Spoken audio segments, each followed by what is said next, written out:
का सवाल है, वक्त तमाम की खिदमत का सवाल है।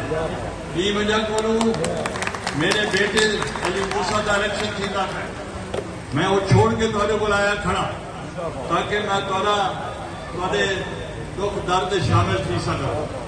और असा अपने जलसे भी मुलतवी कर देते हैं क्योंकि सारे लीडर जड़े हैं असा नहीं चाहते कि मौके तो सिंध को छोड़ के मुल्तान जलसे करें। जलसे बाद थी वैसे मगर ये खिदमत जी है वो इबादत है। मेरे का भेड़ी मामा बेटियां बैठे मैं हदायत करे सा कि जेड़े इतना मुखैर हजरात मेरे नाल आए वाफिर समान है उसका तरीका कार जो तुसा पढ़ाओ वो बड़ा मुनसिफाना पढ़ाओ और बगैर अफरा तफरी दे तुसा उन्होंने घर तक दहलीज तक ये इमदाद पहुँचाओ। और मेरे को खुशी थी सी कि सारे तमाम जेड़े लोग मुतासरीन हैं उनको इमदाद पहुँचनी चाहिए और इंशाअल्लाह पहुँची।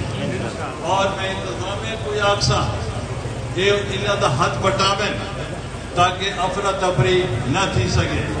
स्पेशली जी डिस्ट्रिक्ट एडमिनिस्ट्रेशन है और डिस्ट्रिक्ट पुलिस है